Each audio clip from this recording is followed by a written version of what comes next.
Good evening. आज हम बात करेंगे एक ऐसी समस्या के लिए जिससे ऑलमोस्ट सारी दुनिया आज पीड़ित है, और वो समस्या है हमारा फोकस, हमारा कंसंट्रेशन का डिस्ट्रैक्शन। हमारा एक जगह फोकस नहीं बैठता, डिस्ट्रैक्शन होता है, कंसंट्रेट हम नहीं कर सकते। और हमारे बच्चों में ये खास करके हमको ऐसा लगने लगा है कि ये एक बीमारी है, इनको कोई प्रॉब्लम हो गई है बच्चों को। और मैंने पेरेंट्स को देखा है जो साइकोलॉजिस्ट के पास, काउंसलर के पास अपने बच्चे को लेके जाते हैं कि इसका मन टिकता नहीं, ये एक चीज पे फोकस नहीं कर सकता, कंसंट्रेट नहीं कर सकता। लेकिन मुझे पर्सनली ऐसा लगता है कि शायद ये बात है नहीं। इस बात को हमने गलत रूप से ले लिया है और हमने गलत जगह पे ट्रीटमेंट करना शुरू कर दिया है, जहां गलत जगह पे ट्रीटमेंट करने के कारण ये एक बीमारी बन गई है। अब मान लीजिए अगर हम मेरे मोबाइल में टावर नहीं आ रहा है और मैं मोबाइल को फॉर्मेट करता हूं, सर्विस सेंटर में ले जाता हूं, तो क्या होगा? कुछ भी नहीं होगा, क्योंकि प्रॉब्लम यहाँ है नहीं, प्रॉब्लम उस टावर में है। वैसे ही जब हमारा फोकस नहीं बैठता, और ये आज कोई बच्चों की बात नहीं है, इवन एडल्ट्स में, हम सब में ये प्रॉब्लम है। हमारा फोकस एक जगह नहीं बैठता, हमारा कंसंट्रेशन नहीं होता किसी भी चीज पे, हमारा बार बार डिस्ट्रैक्शन हमारा होता रहता है। तो इसका मतलब ये हुआ कि जो फोकस जहां होना चाहिए वहां नहीं है, वहां नहीं हो कि ये वहां चला जाता है जहां इसे नहीं जाना चाहिए। इतनी सी तो बात है। तो मुझे जब ये बात समझ में आई कि नहीं, फोकस अगर नहीं होता, कंसंट्रेशन की प्रॉब्लम होती, अगर डेफिसिट कंसंट्रेशन होता, अगर ब्रोकन कंसंट्रेशन होता, वो ब्रोकन अटेंशन होता, तो फिर तो हर जगह होता। जब हम टीवी देख रहे होते हैं, जब टीवी में डिबेट सुन रहे होते हैं, हमारा बच्चा जब मोबाइल गेम खेल रहा होता है, वीडियो गेम खेल रहा होता है, और जब हम व्हाट्सअप, इंस्टाग्राम, वही सोशल मीडिया पे होते हैं, तो इतने हम हाईली कंसंट्रेट कैसे हो जाते हैं? वहां तो हमको किसी को बोलना पड़ता है, पलक झपका ले, नहीं तो आंखें सूज जाएंगी। हम पलक भी नहीं झपकाते हैं। और अगर कोई हमको हिला के कंसंट्रेशन को तोड़ता है तो हमको कितना गुस्सा आता है। इसका कुल मिला के मतलब ये हुआ कि प्रॉब्लम कंसंट्रेशन या फोकस के साथ नहीं है, कंसंट्रेशन है कि वहां कंसंट्रेट नहीं होता, किसी और जगह कंसंट्रेट हो जाता है। मतलब ये वहां कंसंट्रेट नहीं होता जहां हमारी बुद्धि इसको कंसंट्रेट करना चाहती है, ये वहां जाके कंसंट्रेट होना चाहता है जहां मन इसको ले जाता है। क्योंकि हमारे अंदर मन ज्यादा पावरफुल हो गया है, हमारी बुद्धि उसके सामने कमजोर पड़ती है, इसलिए मन इस कंसंट्रेशन अवेयरनेस को भगाकर अपने साथ ले जाता है।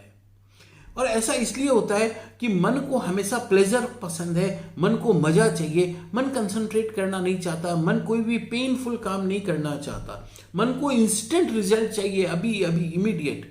और ये बीमारी अब ज्यादा इसलिए बढ़ गई, ये इंटरनेट के कारण। इसका मूल और भी बहुत सारे रीजंस हैं और भी बहुत सारे कारण हो सकते हैं, लेकिन मूल कारण इसका इंटरनेट है और सोशल मीडिया खास करके है। क्योंकि सोशल मीडिया, इंटरनेट जब भी हम यूज करते हैं, हमारे अंदर जो डोपामीन स्पाइक होता है, जिसको अदरवाइज हम कुछ करते, कुछ मेहनत करते या कुछ फ्रूटफुल करते, तो एज ए रिवार्ड नेचर हमको एक डोपामीन देता। डोपामीन एक केमिकल है जो हमारे न्यूरोट्रांसमीटर है, जो हमारे दिमाग में वो रिलीज होता है जब हम कुछ फ्रूटफुल करते हैं और हमको हैप्पीनेस की फीलिंग होती है। Dopamine is responsible for our happiness feeling. लेकिन अभी क्या हुआ, जब इसके साथ ऐसा हुआ, मोबाइल हमको जब मिला, इंटरनेट मिला, सोशल मीडिया मिला, अभी तो एक क्लिक पे ऐसा हो जाता है कि हमारे अंदर डोपामीन ही डोपामीन है, we are flooded with dopamine. तो अब हमारा मन एडिक्ट हो गया डोपामीन से, उसको हर समय डोपामीन चाहिए, उसको हर समय एक्साइटमेंट चाहिए। हम नाम करते हैं हैप्पीनेस का, हैप्पीनेस से लेना देना नहीं है, मन को अब एक्साइटमेंट चाहिए, क्योंकि उसकी आदत पड़ गई है, वो डोपामीन एडिक्टेड हो गया है, वो स्क्रीन से एडिक्टेड हो गया है जहां से उसको डोपामीन मिलता है। इसलिए ध्यान उस जगह नहीं रहता जहां उसको रहना चाहिए, उस जगह चला जाता है जहां उसको नहीं जाना चाहिए, क्योंकि मन जहां भी जाएगा गड़बड़ ही करेगा।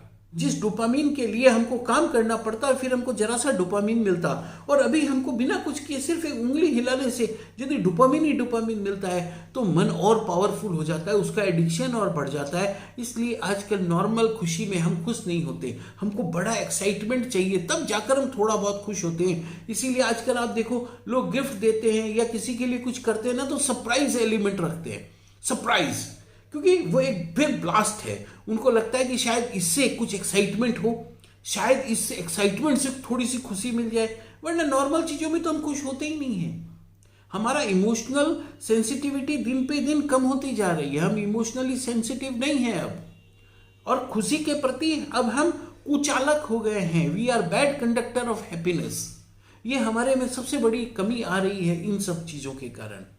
और हम डॉक्टर्स के पास भाग रहे हैं कि इसमें अटेंशन डेफिसिट है, इसमें ADHD की प्रॉब्लम है, ये फोकस नहीं कर सकता, इसका ध्यान भटकता है। प्रॉब्लम बच्चे में नहीं है साहब, प्रॉब्लम सराउंडिंग में है, प्रॉब्लम उन चीज़ों में है जहां ध्यान जाता है। क्योंकि ध्यान अगर जाता है मतलब जहां होना चाहिए वहां नहीं होता, जहां नहीं होना चाहिए वहां होता है, इसका मतलब ध्यान तो सही सलामत है ना। ये प्रॉब्लम है, आज हमारे साथ भी ये प्रॉब्लम है, सबके साथ ये प्रॉब्लम है। हम अगर कुछ काम करना चाहते हैं तो अनजाने में हमारा मन फोकस करना पड़ता है मन को, और हम बेमन से काम करते हैं कोई सूरत, ताकि ये काम का झंझट खत्म हो तो वापस इस मोबाइल महाराज की शरण में हम जाएं। लेकिन इससे क्या होता है, हमारे काम की क्वालिटी खराब हो जाती है, वर्क क्वालिटी अच्छी नहीं होती कभी भी। अब सवाल इन सब का उपाय क्या है? देखिए, कोई भी साइकोलॉजिकल अगर इशू है तो उसका सबसे बड़ा उपाय है अवेयरनेस।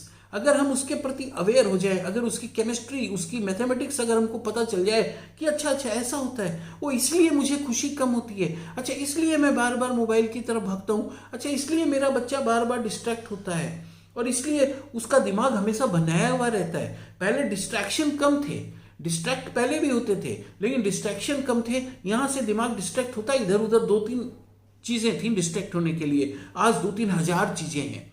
बच्चे का दिमाग या हमारा दिमाग जब डिस्ट्रैक्ट होता है, हमारा मन डिस्ट्रैक्ट होता है, हमारा अटेंशन डिस्ट्रैक्ट होकर जब उधर जाता है, वहां भी शांति नहीं है। वो कभी इंस्टाग्राम पे जाएगा, कभी फेसबुक पे जाएगा, कभी व्हाट्सएप पे जाएगा, कभी किसी और चीज पे जाएगा। अब उसको खाली एक्साइटमेंट, यहाँ एक्साइटमेंट उसको लगता है वहां ज्यादा होगा, फिर वहां भागता है, बोलो वहां ज्यादा होगा।